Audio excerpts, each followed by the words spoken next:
Hello everyone. Welcome on to video number 2. I'm not doing. I want to come back to this topic and talk about it in more detail in another video because I did film a second video a moment ago, but it came out wrong, so I ended up deleting it. But I just thought I'd just let you know in case you're wondering where the next one is. I'm hoping to film some more videos later this week anyway. And obviously, I've only touched the surface of the neurodiversity movement and my thoughts on it. I also think one of the kind of potential negative sides of the neurodiversity movement, I'm just going to mention this very briefly, is a minority in the neurodiversity movement say that they don't think autism is a disability. I think Chris Packham actually said that. Obviously, someone like Chris Packham is really highly successful, and it may well not be a disability for him. But I think that he has a social responsibility, and I think coming out with things like that and speaking for the autistic community as a whole, where for many people it is a disability, is very worrying, and particularly in a climate of cuts as well.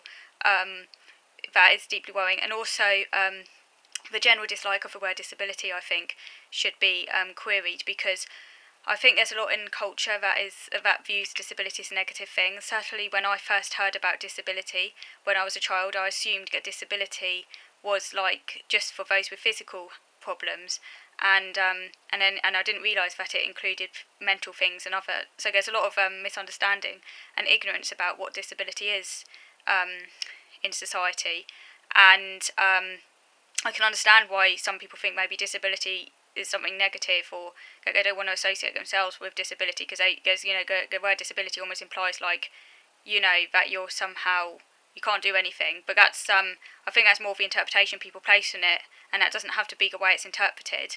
What I think is that disability just simply says that you are basically, in a sense, you can't really access society in the same way that other people can, at least, and certainly, and you might need a lot of adjustments, and sometimes even with adjustments you can't 100% access society. It doesn't mean that you can't do anything. I mean, I have a disability, but I cook, I enjoy cooking. There are many things I enjoy doing and I'm productive with.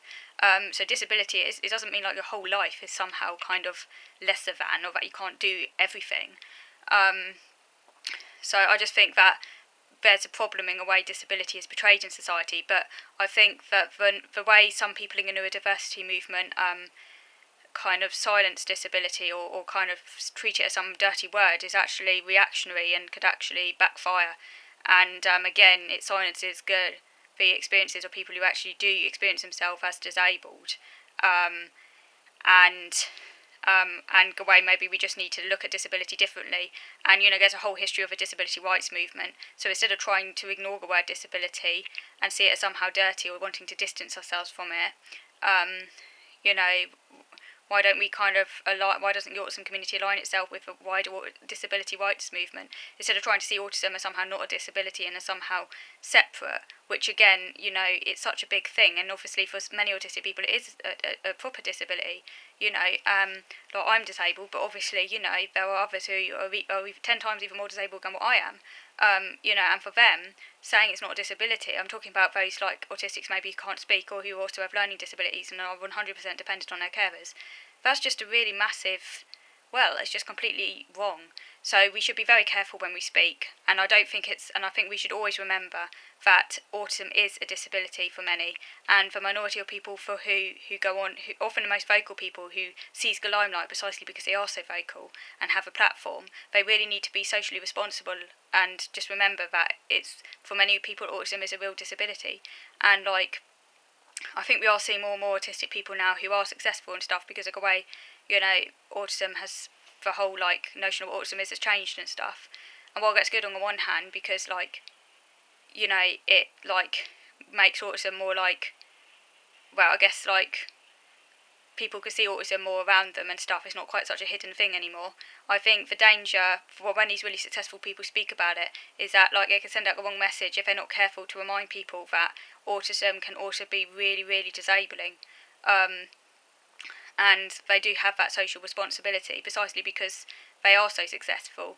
So that's another aspect of the neurodiversity movement that I disagree with, the silencing of people who have a disability. And again, I say it's a small contingent within the neurodiversity movement, but it's a very radical contingent, because obviously, like many people within the neurodiversity movement accept that autism is a disability, although they might say it's more because of a social model. And I would say it's a bit of both, actually. I think it's social and medical, and I don't think we can ignore the medical. We get this sort of tendency to try and separate the two rather artificially. I think it's actually a mixture of both, and it will vary depending on the individual. Even in an ideal society, many autistic people still will be innately disabled. They'll still have anxiety because of the way the brain functions.